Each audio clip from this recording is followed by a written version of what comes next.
Hello and happy Wednesday to all out there. Welcome into the PHLY Phillies Pregame Show. Jamie Lynch, Renee Washington, Tyler Zulli with you.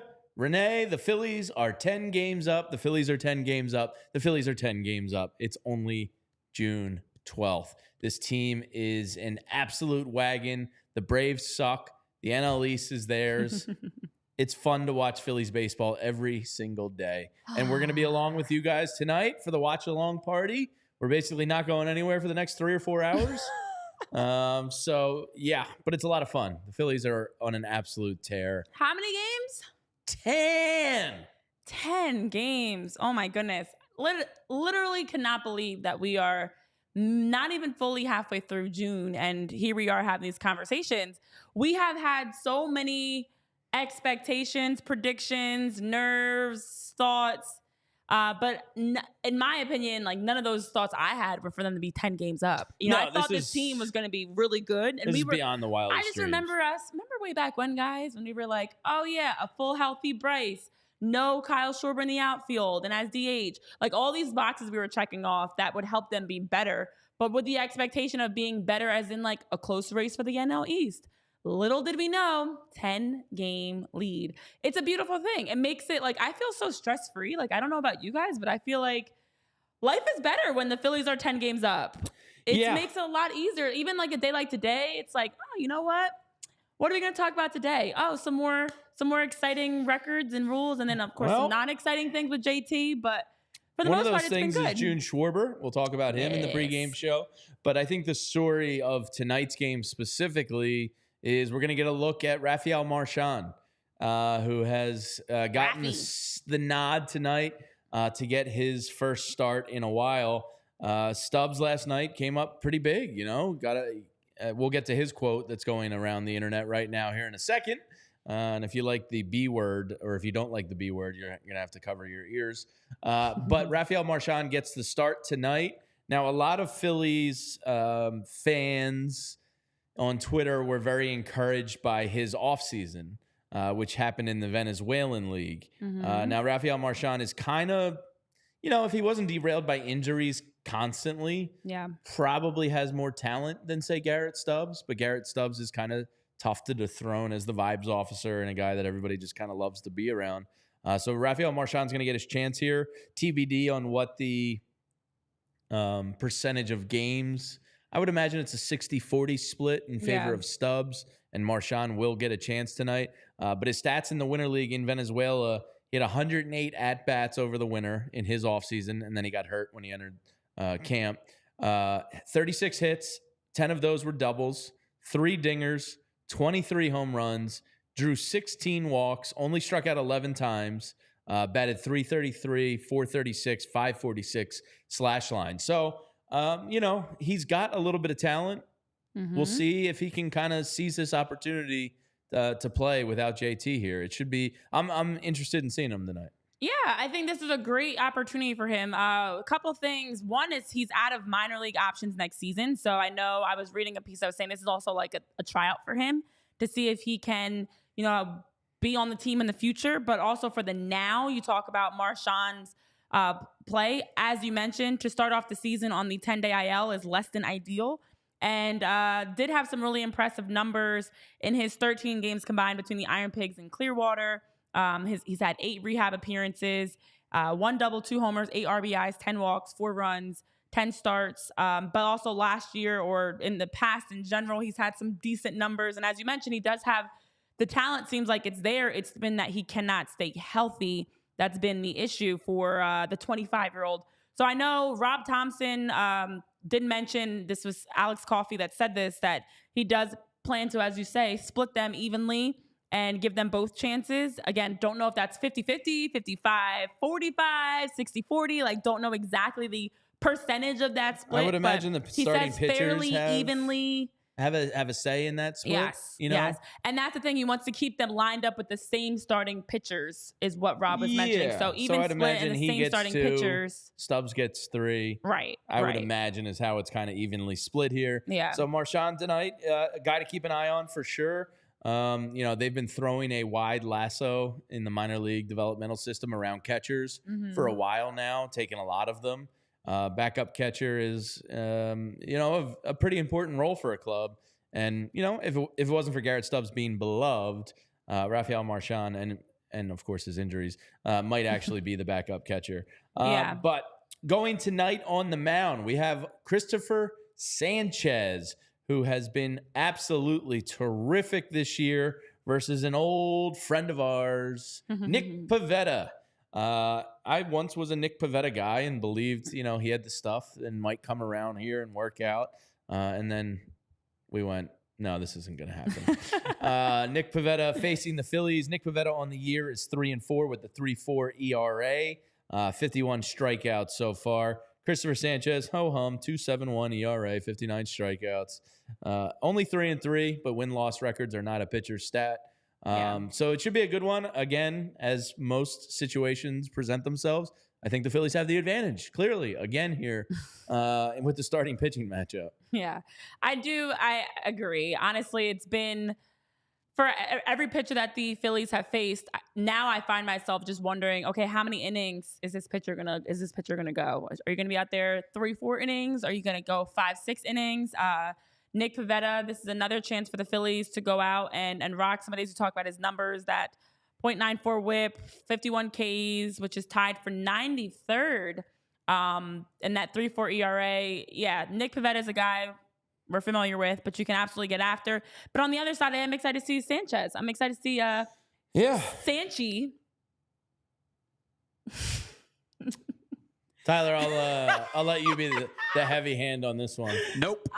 Okay. All right, whatever. See Sanch. I'm excited to see him. I know you didn't feel confident about it because you threw it out there, waited, and were staring at me for my reaction, and I kind of went, huh? It's just Chris.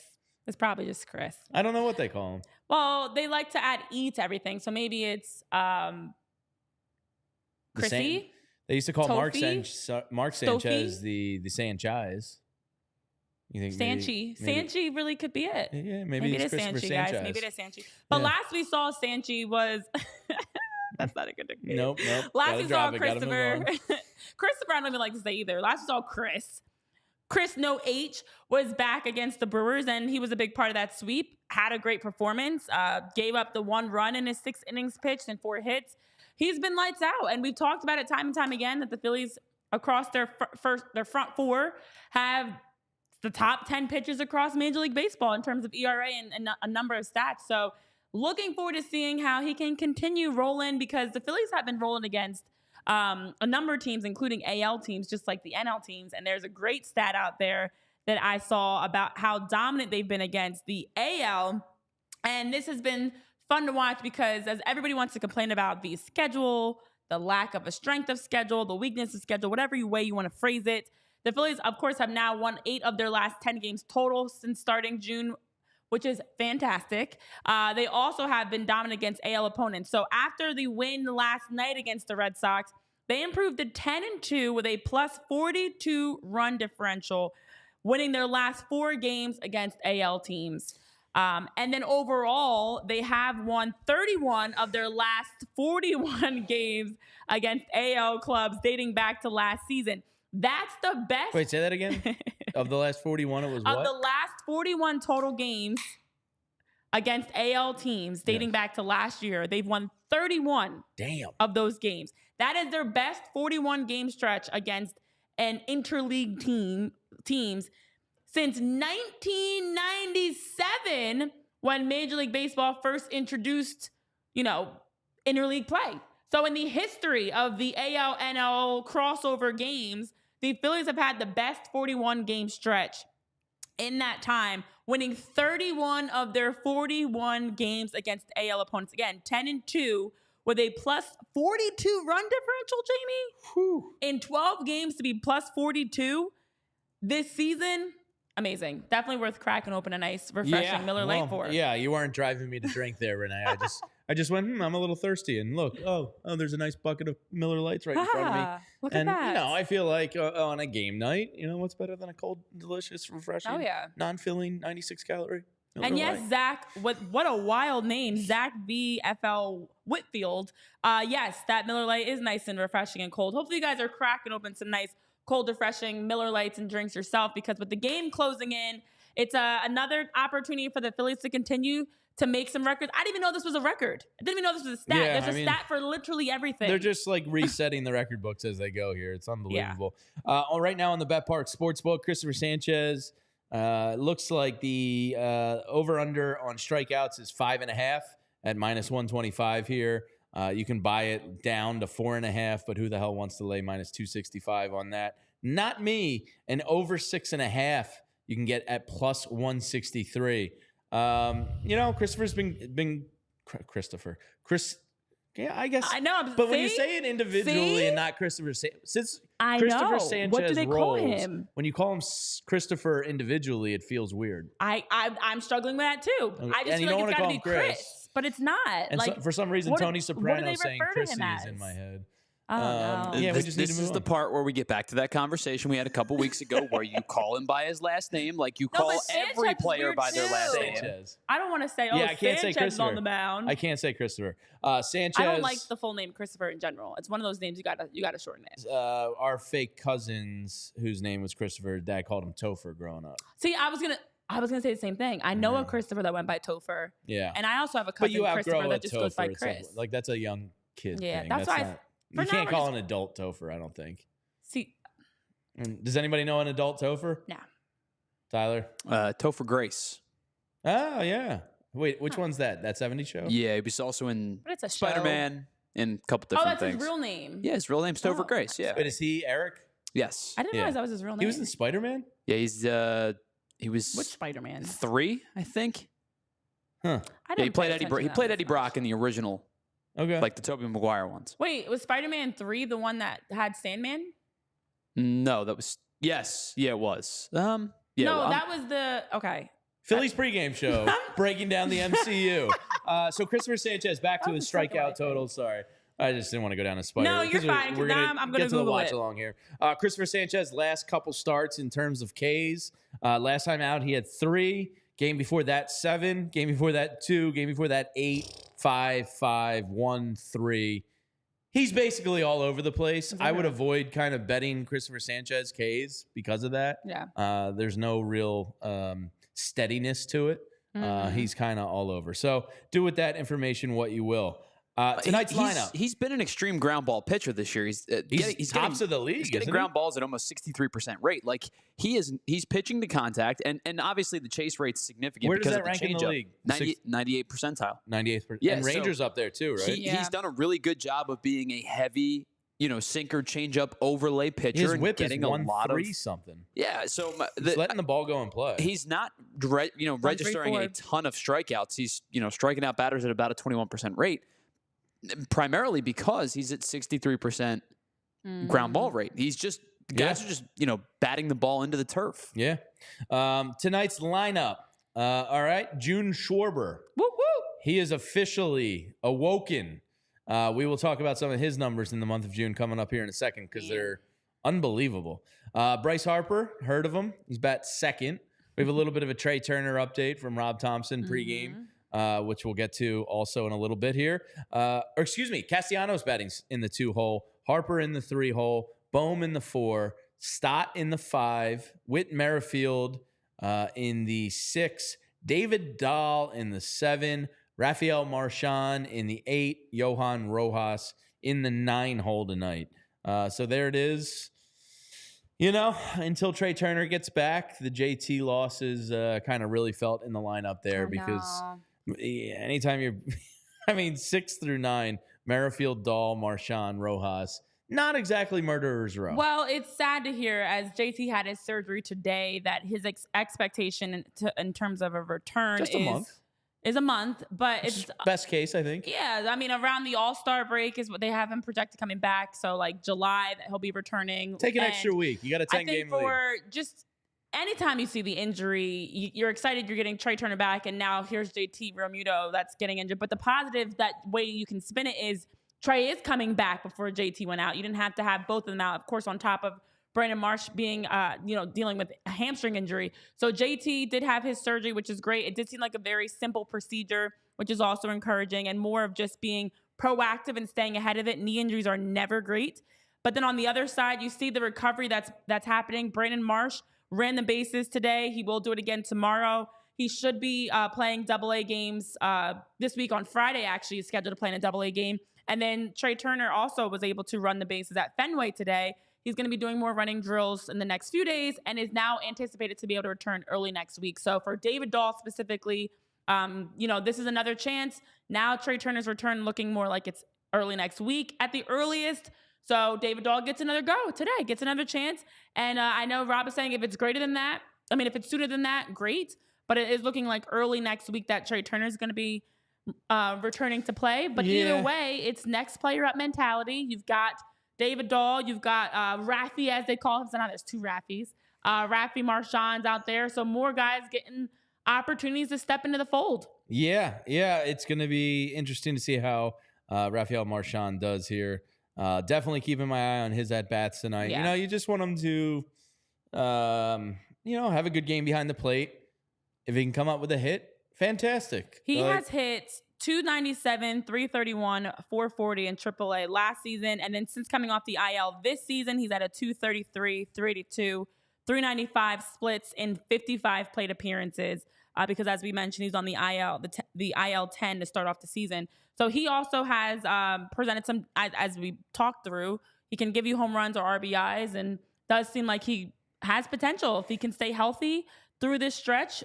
He gets a split with Garrett Stubbs. I know there was already talk about who else can the Phillies potentially be keeping an eye on, since Matt Gelb did mention and others have mentioned how the Phillies are, of course, looking to bring in another catcher. But for now, Marchand gets another tryout. Yeah, and his counterpart, Garrett Stubbs, has a quote going around that I guess just came from maybe the clubhouse meetings with Gelb and Coffey and everybody else. I think this is from Alex Coffey's story. So apparently he worked with Kevin Long, the hitting coach of the Phillies, and it all there was a breakthrough in the conversation, and this is the wording of the conversation. To put it bluntly, I told him, hey, I'm being a bitch right now, so I need to stop being a bitch, Stubbs said. Long, who walked past Stubbs in the clubhouse after the time of this interview, confirmed this account. You were being a bitch, he told Stubbs. That's exactly what was happening, Stubbs said. I was just being a little bitch, and now I'm just not being a bitch. So it was as simple as that.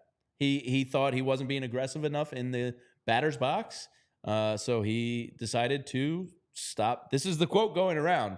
You know what I think helped him stop deciding to be a little bitch? Well, don't forget Orion Kerkering's famous saying is his 4 rules of pitching is like 1, don't be a bitch. 2, what is it, like rock and roll? Yeah, and then 3, don't forget the first 2. Don't forget rule number 1. But So apparently that's a theme. Listen, for some of if these you're guys. Garrett Stubbs and you've been seeing, we all knew as we kept hearing the murmurs about JT's knee soreness and being banged up that there was a potential that he was going to pick up a knock. And we expect, so when the news broke about him needing that knee procedure, I wasn't the least bit surprised. So if I'm Garrett Stubbs, it's time to get off the snide or the horse or whatever you want to say, and you saw step it last up night. because this is a chance. Because as we're seeing, you're getting more and more reports about the Phillies need a catcher. The Phillies need a catcher. If I'm Garrett Stubbs, I'm like, wait a minute, they have a catcher. I'm right here. Yeah. You got to show that though, instead of us having to turn to Marchand or even other names that have been coming through the works. So yeah, stop being a little bitch. And go on and play like he hit last one night. hard last night, and then he came up in that situation where they kind of busted it open 3-1 and just got another little bloop single on first pitch to keep it going. So it looks like mentally he's trying to be more aggressive up there. So that's a good thing. All right, before we get out of here, we got to touch on June Schwarber real quick. And we encourage everybody in here for the pregame show. Follow us over. We're going to have a new link for the watch-along party, which is all presented by our friends at Miller Lite, which is always great to have. All right, Kyle Schwarber, month of June, hits 2 home runs in Fenway last night. Always forget about his weird little Fenway Park stint.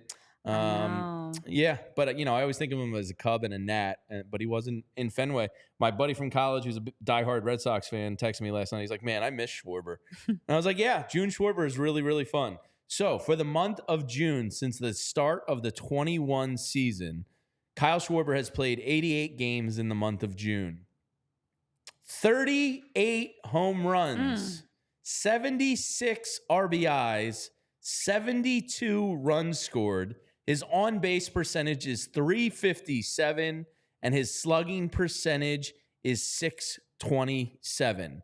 His home runs, RBIs, and runs scored are the most across Major League Baseball for the month of June during that span. Now, this one really blew my socks off. Kyle Schwarber became the most efficient home run hitter in the month of June in the ALNL history. He's now averaging 1 homer every 10.4 at-bats in June, moving ahead of Babe Ruth at 10.6 for the best June mark of all time.